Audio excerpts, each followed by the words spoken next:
Prime Minister Modi of India.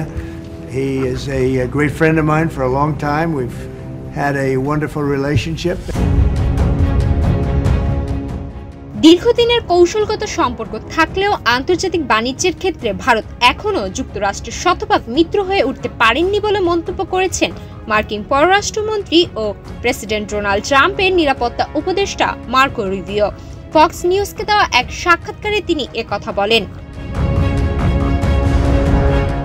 Marco Rubio এই মন্তব্য আসে এমন এক সময় যখন ট্রাম্প প্রশাসন ভারতের ওপর 25% রপ্তানি শুল্ক আরোপ করেছে। বুধবার এই শুল্ক আরোপের পরদিন বৃহস্পতিবার 31 জুলাই ফক্স নিউজের এক আলোচনায় অংশ নিয়ে রুবিও ভারতের প্রতি হতাশার কথা জানান। রাশিয়ার কাছ থেকে ভারতের তেল কেনা নিয়ে ট্রাম্প অখুশি কিনা এমন প্রশ্নের জবাবে রুবিও বলেন, এক্সট্রিম মশার কয়েল প্ল্যান্ট ফাইবার দিয়ে তৈরি, তাই সহজে ভাঙে না, সুগন্ধিযুক্ত ও নিরবিচ্ছিন্নভাবে জ্বলে। ডেঙ্গু, চিকুনগুনিয়া বাহি সহ যে কোনো মশার বিরুদ্ধে দেয় এক্সট্রিম সুরক্ষা। ভারত আমাদের বন্ধু, কৌশলগত অংশীদার, কিন্তু এই সম্পর্ক এখনো শতভাগ মিত্রতার স্তরে পৌঁছায়নি।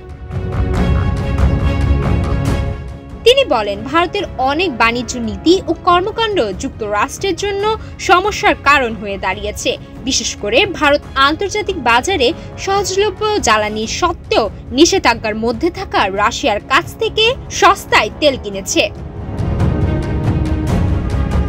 রুবিও আরও বলেন, ভারতের জ্বালানি চাহিদা অনেক বেশি এবং তাদের সেই চাহিদা পূরণের ক্ষমতাও আছে, কিন্তু তারা তা আন্তর্জাতিক বাজার থেকে না কিনে রাশিয়া থেকে কম দামে তেল কিনেছে। শুধু তাই নয়, সেই সস্তা তেল অনেক সময় আন্তর্জাতিক বাজারে উচ্চ মূল্যে পুনরায় বিক্রিও করেছে।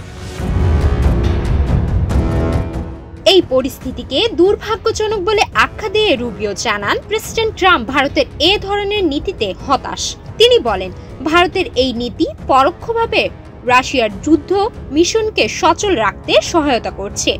আমরা মনে করি মিত্র হিসেবে ভারতের আরও দায়িত্বশীল আচরণ করা উচিত। বিশ্লেষকরা বলছেন, আসন্ন মার্কিন প্রেসিডেন্ট নির্বাচনকে সামনে রেখে ট্রাম্প প্রশাসন আন্তর্জাতিক বাণিজ্য এবং জ্বালানি উৎস নিয়ে কড়া অবস্থান নিচ্ছে। এর প্রভাব পড়ছে ভারতের মতো দীর্ঘদিনের মিত্র দেশের সঙ্গেও।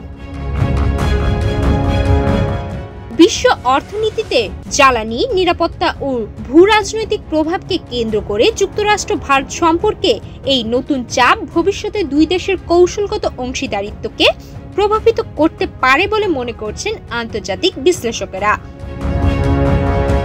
সুমাইয়া মিতু, বাংলাদেশ প্রতিদিন।